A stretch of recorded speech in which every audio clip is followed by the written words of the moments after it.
Welcome everyone to NAPW's e-coaching networking event. E-coaching has taken the stage, not only fostering real-time networking, but also assisting our members through focused topics to move the needle professionally through live events hosted by our VIP NAPW members who are professional coaches. We couldn't be more excited to be offering you more networking and professional development opportunities in 2017. We encourage you to carve out the time and keep coming back to our online events because of its ease and ability to network from your office while on the road and even from the comfort of your own home. You will see at the bottom left of your screen a box that explains how to create a private chat room with any attendee you wish to speak with off the group chat during the event, as it can be difficult to keep up with one or several people you've connected with, especially when the chat room moves so quickly. Since we only have 30 minutes together today, I want to get our session started by introducing you to this session's coach, Dr. Jessica Vera, who is a trauma survivor, mother, and a wife, a best-selling author of The Big Secret, contributing co-author with Jack Canfield, Amazon best-selling author of Rise Up, Spanish version, and co-author of Fearless. She has dedicated her life to learning all there is to know about psychology, applied human sciences, trauma, and the effect on human potential. In her early 20s, she founded 3 multi-million-dollar corporations, was recognized as a Latin female entrepreneur of the year, and became passionate about healing, learning, and how to equip others to experience the same. Dr. Jessica Vera was selected as one of America's premier experts and has been featured on NBC, ABC, and CBS television affiliates, where she has presented on various topics. She earned her doctoral degree from Barry University and is now CEO of Jessica L. Vera, PhD, LLC, Global Enterprises, and co-founder of Elite Foundation, Elite Performance E-Academy and Marketplace, a non-profit organization dedicated to the eradication of human exploitation. Jessica utilizes personal and professional experience, informed evidence-based knowledge, and secularized ancient healing practices to heal, equip, and empower others to change your mind, change your life. Jessica's 21st century legacy goal is to inspire, empower, and equip 1 million souls to reach their pinnacle potential for the good of all humanity through socially responsible, intentional life business practices by the year 2014. Good afternoon, Jessica, and welcome. Good afternoon, Louise. Thank you so very much for that mouthful of an introduction. I'm so sorry. Welcome, everyone, and thank you so much for taking some time out to join me for a coffee and a chat. So today we're going to be talking about networking and how crucial it is to us as professional women in today's marketplace. And I believe strongly that women were created naturally to be born community leaders. So I'm going to walk you through some slides, and I hope that you generate some questions based on some poll questions that we're going to have, and that this becomes a conversation over the next 20 minutes or so. So let me start with the outer game. The outer game basically is, where are women today in the world? And so a wonderful surprise to me and to all who watch the trends of the markets is that, you know, women are gaining momentum, and a lot of people in the space are saying that women are now the fastest growing percentage of the business sector, in particular to entrepreneurialism, which is a passion of mine, and we are gaining some ground against our counterparts and with our counterparts, but we still have a ways to go. So here are a little bit of some stats on where we are as professional women. Did you know that of 195 countries worldwide, we're only leaders in about 17? So we need more women leaders. We are now making up 50% of all graduates in the United States, and yet we still hold such a small percentage in leadership positions in CEO companies. But we are still making strides. Like I said, in entrepreneurship, in the last 5 years, we have gained a 30% growth in entrepreneurship, which is amazing. And women are described in terms of in business, we're described as being agile and innovators and problem solvers. And these are some of the innate qualities that we are born with that make us distinctive in terms of our gender. And so I strongly believe, as so do many people, that are in the space, that this last year and this year are definitely the years for us where there's going to be synergy between the forces of entrepreneurialism and the feminism movement moving forward. So I'm really excited about it because these are two of my greatest passions. In the Forbes 2016 list of the 100 most powerful women, we had 5 exceptional women who are leading the banner for women in the world in terms of leadership, and we all need to rally on their shoulders and to continue to push forward. And so on the 5th of the 5 is Mary Barra, who's the CEO of GM US, which is a motor company. 4th is Melinda Gates, who's the co-chair with Bill Gates. I'm sure you're all familiar on the foundation and do a lot of philanthropy work. And we've got Janet Yellen, who is the chair of the Federal Reserve, which is money, ladies. So we are definitely leading in money. We've got Hillary Clinton, who was the first lady and also the first lady to run for presidential candidate. And finally, we have Angela Merkel, who's been a 5-year consecutive leader as the Chancellor of Germany. So we've got some really strong women leaders who are banning the movement of women moving forward in leadership and in business. But some of the sobering factors that still, plague me and plague many who are socially conscious is the fact that, worldwide, we still have 4.4 million women and girls who are being raped and traded in sex trafficking. And this is a cause very close to my heart, and we'll keep going. And so in 2011, there was a Nobel Prize winner, Leon Gaboy, who was asked, what can American women do to change this landscape of social injustice? And her response was, more women in power. So I know I'm in front of a lot of professional women, and I know I'm in front of a lot of synergistic opportunities between us in terms of this wonderful association of bringing 800,000 women together. And these e-coaching sessions as well. So I just want us all to be really empowered right now. But I'd like to put up a poll question, and I believe Samantha's already done it. I want you to consider what role you currently identify with in your life. And I think this is important for our conversation today. So as the poll is going, and I'm just watching it, we've got here that, let's see, who's winning the pack. We've got 12% that are identifying as, 28% that are identifying as mothers. And it's flipping up and down. Hang on, let's see. All right, so at least 20% of you are mothers. I'm a mother as well. But one of the interesting things, and the reason why I put up this poll question, no matter what role you happen to identify in life with right now, it is fluid, because as women, we wear many hats. So we're definitely somebody's daughter. We're going to possibly be someone's wife. We are possibly going to be a mother. We're also going to be in the workforce, possibly.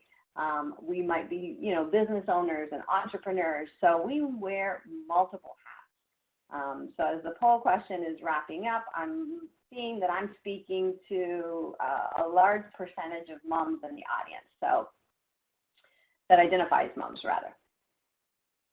All right, so we're going to keep going as the poll continues to spin through.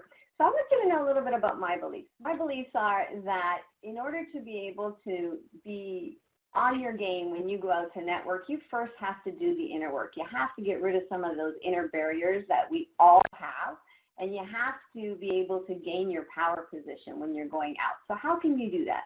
There's 2 really simple ways. One of them is you need to work on your self-compassion, your self-confidence. I believe that Starr referred to it as going into your alter personality to be able to get out there and to strut your stuff. And in some ways, it's very true. We do. We have to assume and really empower ourselves and assume that confident, persona that can go out and represent you the best way you can. The other is that you have to eradicate all that negative self-talk. Just, cut it out, ladies. We got to stop it. Even if you think it, don't allow it to take power over your tongue and speak it, because the minute you say it, you're reinforcing it and re-imprinting it in your mind, and you do not want to do that. You want to always use positive language, affirm your strengths, build on those strengths always, and become unstoppable. It's in you. The other is, we've got 6 principles that we're going to go over, and one of them is the fact that you need to be able to look at your past with a really positive perspective, from the perspective that every setback in your life is just a stepping stone for your next leveling up. There's something to be learned, there's something to be gained, but from there, you need to let it go and move forward. And part of that is your story. Your story comes from all the experience that you've had in the past. And so it makes you who you are. And every one of you has a relevant, unique story. The key is to look back, figure out those nuggets of gold that make you who you are, and then draw out your story. And the second part is you need to be able to draw from your story the transforming passion that comes from that experience and make that your platform so that you can have freedom and move forward. We've just put up the second polling question to get some engagement. And the second question is, what is the reason why you don't network? So what is something that holds you back? Is it fear? Is it opportunity? Is it inability to start a conversation? It's as simple as, putting yourself out there and taking a risk. It's not something that we all naturally do too easily. It's something that we might have to do intentionally. So let's see how these numbers play out. But it looks like opportunity seems to be leading the pack. And so what I would say to that is, you need to make opportunities. This is a perfect opportunity. Stepping out of your comfort zone. Technology definitely is not my arena, but in this age of technology, I have really had to step out of my comfort zone and just go onto these platforms and do all that I can to spread the messages that I have. So you have to do the same. You have to find the opportunity, whether it be in your local community, whether it be, on a platform such as this, or in our community as women in the professional association that we're currently participating in. There's all kinds of local chapter events that you need to, search it out, find opportunities. Even if it's not a formal opportunity, you might just want to go to the grocery store and make an opportunity in that opportune moment. So crucial step number 2 is going to be that you need to step out. Just like I said, you need to step out in order to step in. And what that means is, you got to go outside your 4 walls, not only of your home, but also of your comfort zone. You got to be able to go out and step into situations that aren't necessarily comfortable for you and aren't necessarily familiar. But the key is, there's always someone who's done it before you, and success leaves clues. Not just failures, but success leaves clues. So look at, people that you admire, people that you can look up to, people who mentor you. Look at how they do things, and look at how they go out and find opportunities to connect with other people. And then follow their example and, integrate your own twist to it. But obviously, there's something to be learned from someone else always.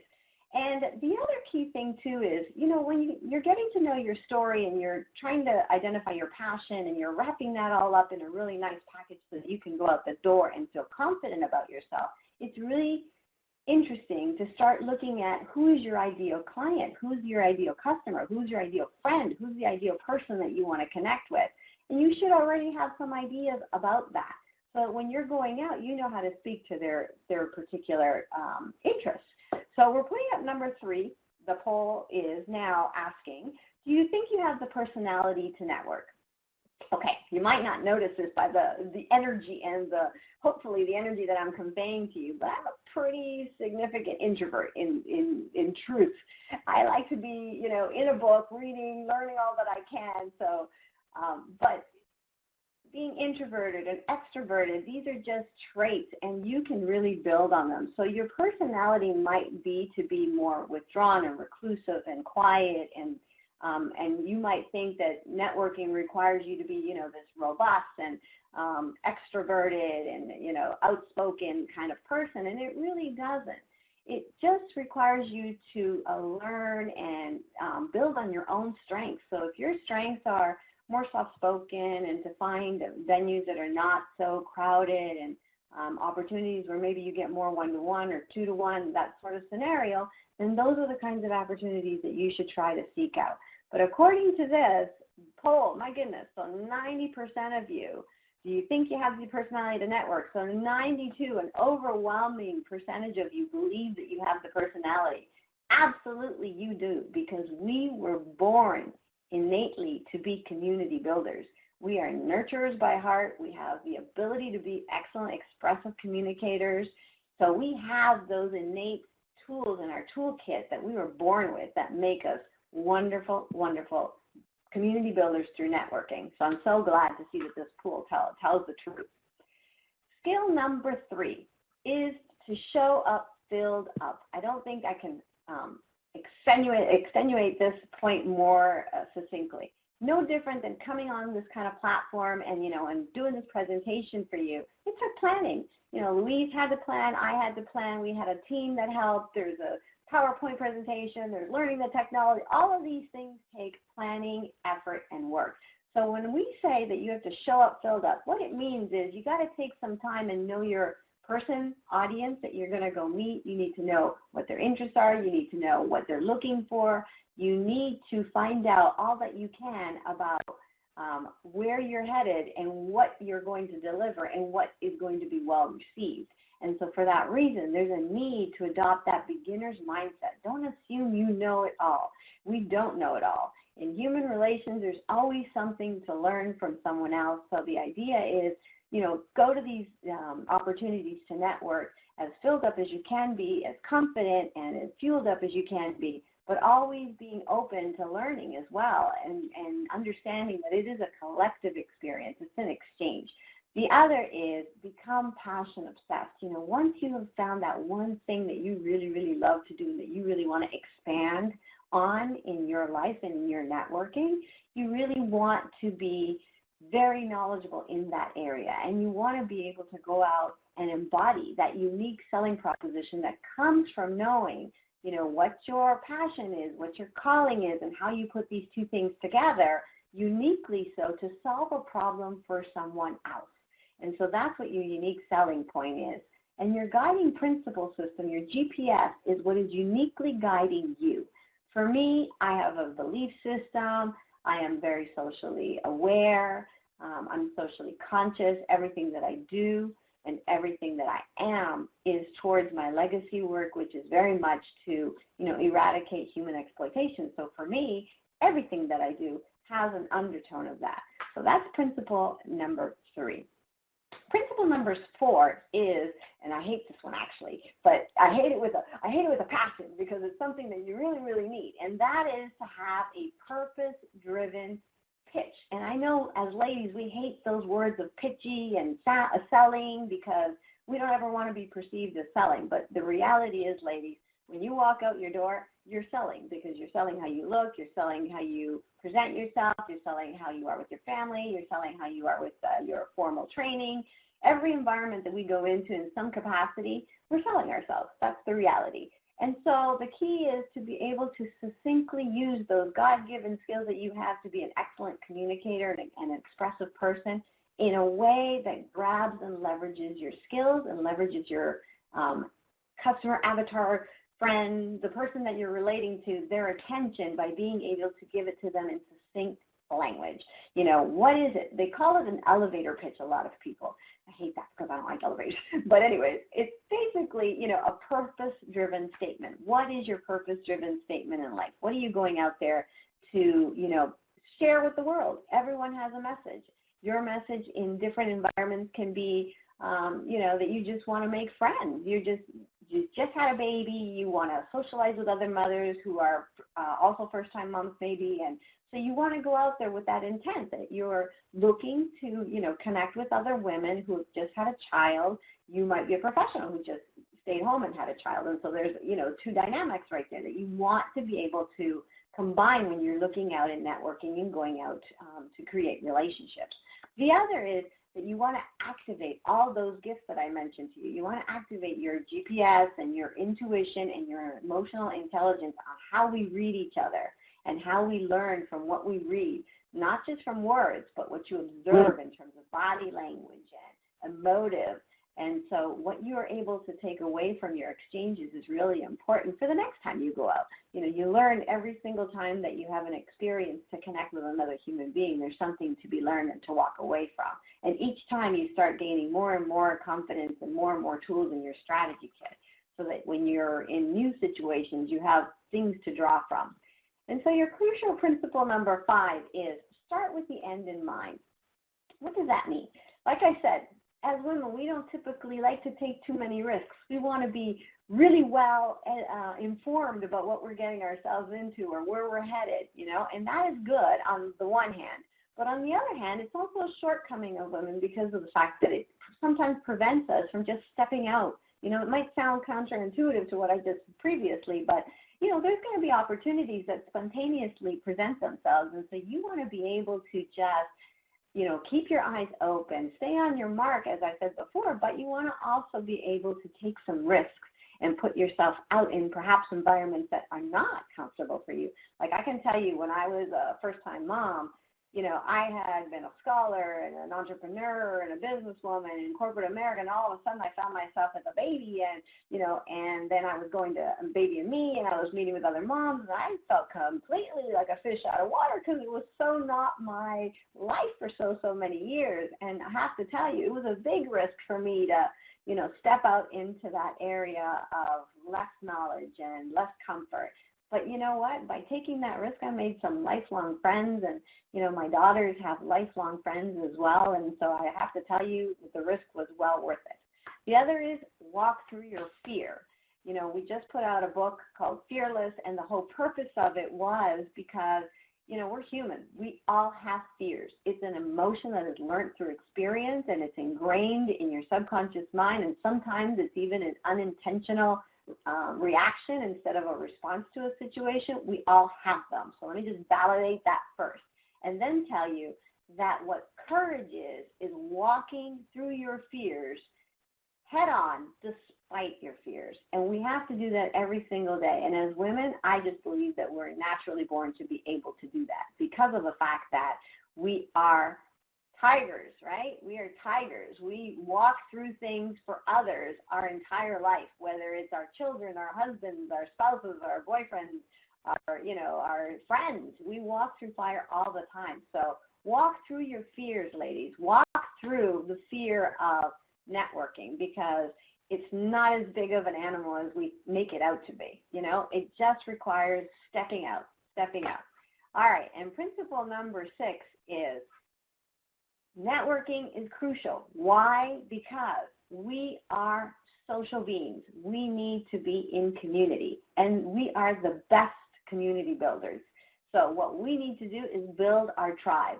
Who out there cannot attest to the fact that when we get together as a group of girls and we sit around and we talk, they would love to be flies on the wall, because all the things that we can discuss in a group and all the things that, we can basically eradicate the problems of the world with our girlfriends, right? Am I right or am I right? So having said that, building your tribe when you have a purpose in life, whether it's getting back out there, after having a child, or it's re-emerging yourself and designing yourself and going back out as the new you, maybe an entrepreneurship or climbing the corporate ladder and trying to get up to the next level, whatever it is that you've set yourself up to achieve this year, the key is create your tribe. Find like-minded, heart-minded women, men as well, who can collaborate with you, where there can be synergy, there can be momentum, there can be flow, and where it's win-win. If you do that, it will never feel like selling. It will never feel like you're going outside your comfort zone. Why? Because you have the circle of support from your tribe. And I have taken a huge leap of faith and jumped into this association with so many diverse and wonderful women. And I have to tell you, my experience has been wonderful. I have gained knowledge from all the e-coaching that I have been able to watch online, and all the live events in the chapters locally that I can attend. I mean, it's just been phenomenal. So I love this community. And within this community, because it's so large, the key to creating your own tribe is finding ways to connect at your local level through the e-chapter and networking amongst ourselves so that we can find synergy and commonality and even differences, because off the differences you can build as well.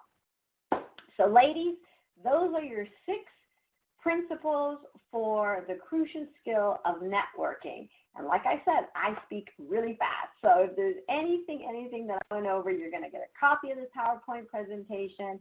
And I want to get you started on your journey. And so what I've done is I've put together a special giveaway just for you all.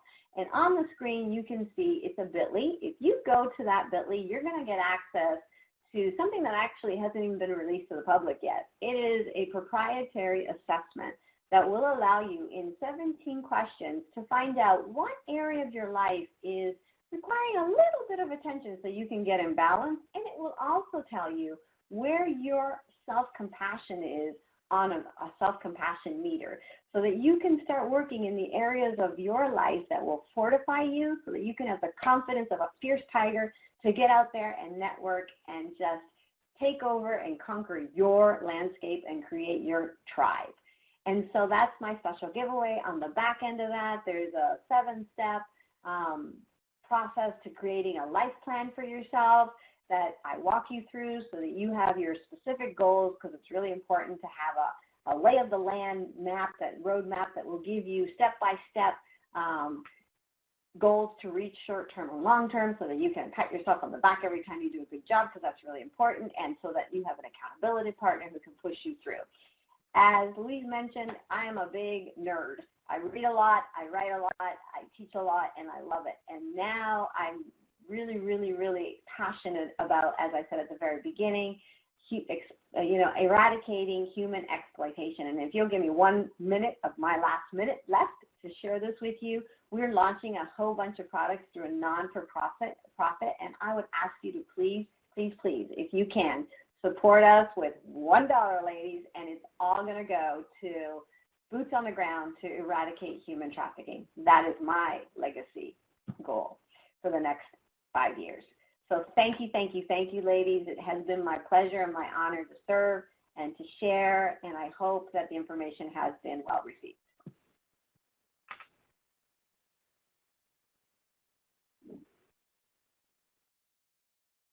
So I will start again. Thank you, Jessica, again, for a wonderful session and amazing insight on the power of women community builders. You will see a link to our next e-coaching event, April 25th at noon Eastern, with VIP member Jill Wendelspect, a John Maxwell certified coach, global leadership development, and organization effectiveness leader, as well as the new NAPW Cleveland, Ohio chapter president. The topic of this event is networking like your success depends on it, because it does. Please go ahead and click the link and register now. Also, please make sure to go to napw.com e-coaching group page and join our hosts and other attendees there to continue the conversation on the group activity wall. Look out for our communications for all upcoming e-events, and if you're interested in submitting to be an e-coaching host, please reach out to us at the email that you see on your screen. Thank you, Jessica, again, for a wonderful e-coaching session, and to the 500-plus members who registered for today's amazing event. We look forward to seeing you next time. Enjoy the rest of your day.